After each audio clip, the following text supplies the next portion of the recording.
में कार्तिक पूर्णिमा का विशेष महत्व माना जाता है। इस दिन को दामोदर के नाम से भी जाना जाता है। ये भगवान विष्णु का ही एक नाम है। कार्तिक पूर्णिमा का दिन काफी पवित्र और शुभ माना जाता है। इस दिन पवित्र नदियों में स्नान करने से पुण्य फल की प्राप्ति होती है। कार्तिक पूर्णिमा के दिन ही भगवान शिव ने त्रिपुरासुर का वध किया था, जिसकी खुशी में देवताओं ने हजारों दीप जलाकर दिवाली मनाई थी, जो आज भी देव दिवाली के रूप में मनाई जाती है। साथ ही सिखों के लिए भी ये दिन खास होता है, क्योंकि इस दिन गुरु नानक जयंती होती है। इस दिन सूर्योदय से पहले उठकर पवित्र नदी में स्नान कर ले। अगर पवित्र नदी में स्नान करना संभव नहीं है तो घर में ही नहाने के पानी में गंगा जल मिलाकर स्नान करें। रात के समय विधि विधान से भगवान विष्णु और माँ लक्ष्मी की पूजा की जाती है। इस दिन सत्यनारायण की कथा जरूर पढ़ें, सुने और सुनाएं। भगवान विष्णु और माँ लक्ष्मी के समक्ष धूप दीपक करने के बाद उनकी आरती उतारें और चंद्रमा को अर्घ्य दें। घर के अंदर और बाहर दीपक जलाएं। इस दिन किसी ब्राह्मण या निर्धन व्यक्ति को भोजन कराएं और यथाशक्ति दान करें। इस दिन तुलसी के समक्ष दीपक भी जरूर जलाएं। पहला है कार्तिक पूर्णिमा के दिन तुलसी के समक्ष जरूर जलाएं दीपक।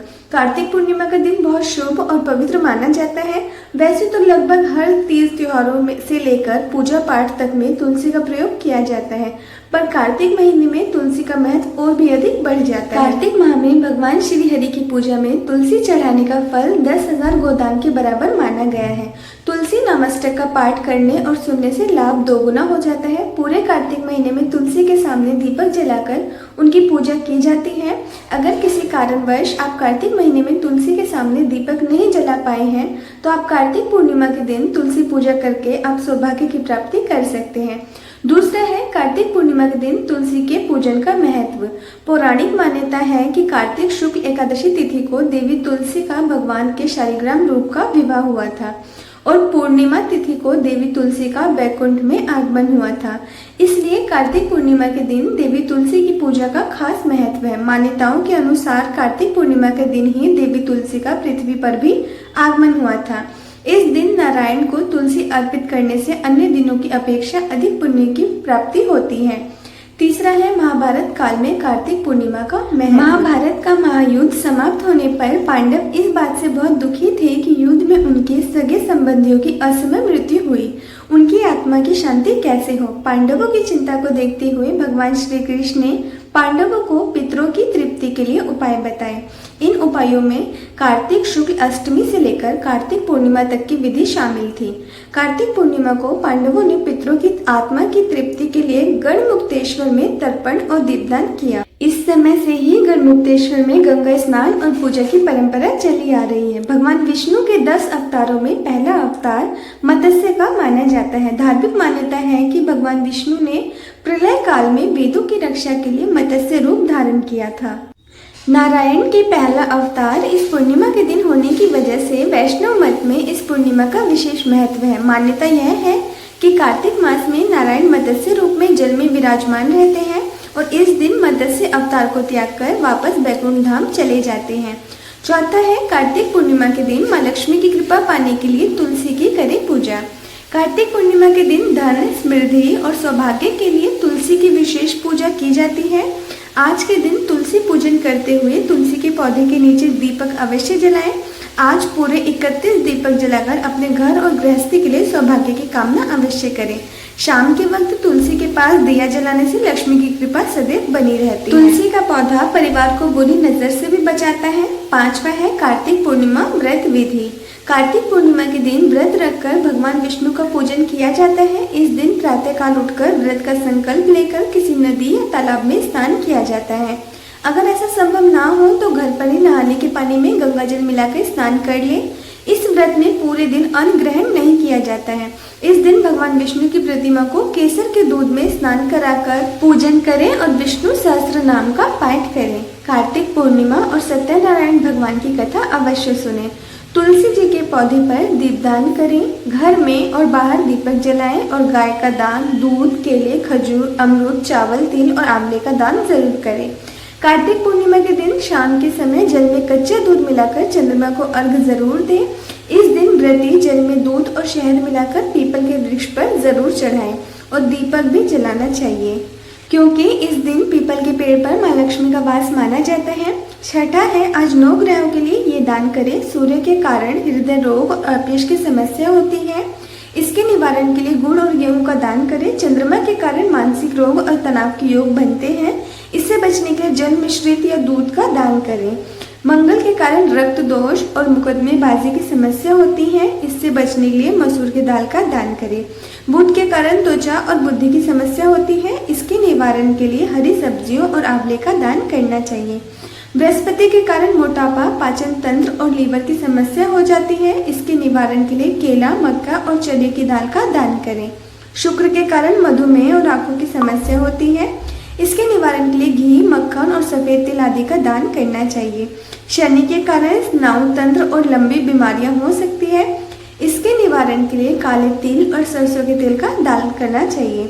राहु केतु के कारण विचित्र तरह के रोग हो जाते हैं, इसके निवारण के लिए 7 तरह के अनाज, काले कंबल और जूते चप्पल का दान करें। कार्तिक पूर्णिमा का दिन सबसे शुभ माना जाता है। एक तो ये है कि इस दिन 4 महीनों के बाद भगवान विष्णु जागृत अवस्था में होते हैं और इसके पहले अवतार का जन्म भी इसी दिन हुआ था। इसी के साथ भगवान शिव ने तारकासुर के पुत्रों का वध भी कार्तिक पूर्णिमा के दिन ही किया था। 7वां है, कार्तिक पूर्णिमा पर स्नान दान से मिलती है यश कीर्ति। पूर्णिमा पर अखंड दीपदान करने से दिव्य क्रांति की प्राप्ति होती है। इसके अलावा जातक के धन, यश, कीर्ति में भी वृद्धि होती है। कार्तिक पूर्णिमा के दिन गंगा स्नान के बाद दीपदान करना 10 यज्ञों के समान फलदायी होता है। कार्तिक पूर्णिमा देवों की उस दीपावली में शामिल होने का अवसर देती है जिनके प्रकाश से प्राणी के भीतर छिपी तामसिक वृत्तियों का नाश होता है। भगवान विष्णु की कृपा पाने के लिए कार्तिक पूर्णिमा तिथि पर स्नान और दान का खास महत्व है। मान्यता है कि कार्तिक पूर्णिमा यानी आज के गंगा स्नान से पापों से मुक्ति मिलती है, शरीर निरोगी होता है, सकारात्मक ऊर्जा का संचार होता है। इसी दिन भगवान विष्णु ने अपना पहला अवतार मत्स्य के रूप में लिया था। ज्योतिषाचार्य के अनुसार भगवान श्री हरि ने कार्तिक पूर्णिमा पर ही मत्स्य अवतार लेकर सृष्टि की फिर से रचना की थी। भगवान श्री कृष्ण ने इसी तिथि पर रास रचाई थी। वहीं सिख धर्म में संस्थापक गुरु नानक का जन्म भी इसी तिथि को हुआ था। बनारस में कार्तिक पूर्णिमा पर देव दीपावली मनाई जाती है। प्रत्येक वर्ष 15 पूर्णिमाएं होती हैं। जब अधिक मास या मलमास आता है तब इनकी संख्या बढ़कर 16 हो जाती है। शास्त्रों में कार्तिक पूर्णिमा के दिन गंगा स्नान करने का बहुत महत्व बताया गया है। सृष्टि के आरंभ से ही यह तिथि बड़ी ही खास रही है। पुराणों में इस दिन स्नान, व्रत व तप की दृष्टि से मोक्ष प्रदान करने वाला बताया गया है। इसका महत्व सिर्फ वैष्णव भक्तों के लिए ही नहीं, शैव भक्तों और सिख धर्म के लिए भी बहुत ज्यादा है। विष्णु के भक्तों के लिए यह इसलिए खास है क्योंकि भगवान विष्णु का पहला अवतार इसी दिन हुआ था। इसी दिन हुआ था प्रथम अवतार में भगवान विष्णु मत्स्य यानी मछली के रूप में थे। भगवान को यह अवतार वेदों की रक्षा, प्रलय के अंत तक सप्त ऋषियों, अनाजों एवं राजा सत्यव्रत की रक्षा के लिए लेना पड़ा था। इससे सृष्टि का निर्माण कार्य फिर से आसान हुआ। 8वां है, कार्तिक पूर्णिमा का महत्व। तुलसी के पास दीपक जलाएं। पूर्णिमा पर सूर्यास्त के बाद तुलसी के पास दीपक जलाएं। दीपक जलाकर परिक्रमा करें। ध्यान रखें, शाम को तुलसी को स्पर्श नहीं करना चाहिए। 9वां है, हनुमान चालीसा का पाठ करें। कार्तिक पूर्णिमा की रात हनुमान जी के पास दीपक जलाकर हनुमान चालीसा का पाठ करें। आप चाहें तो सुंदरकांड का पाठ भी कर सकते हैं। ऐसा करने से मानसिक शांति मिलती है, एकाग्रता बढ़ती है। 10वां है, कार्तिक पूर्णिमा पूजा। इस दिन क्या करें क्या ना करें। पुराणों में कार्तिक पूर्णिमा के दिन को बहुत पवित्र माना गया है, इसलिए भूलकर भी प्याज, लहसुन, मांस, मदिरा का सेवन, अंडा जैसे तामसिक भोजनों से बचना चाहिए।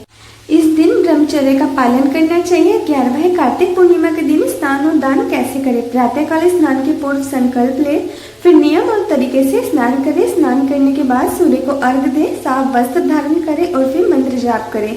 मंत्र जाप के पश्चात अपनी आवश्यकता अनुसार दान करें। चाहे तो इस दिन जल और फल ग्रहण करके उपवास रख सकते हैं। 12वां है, कार्तिक पूर्णिमा के दिन भूलकर भी ना करें ये काम।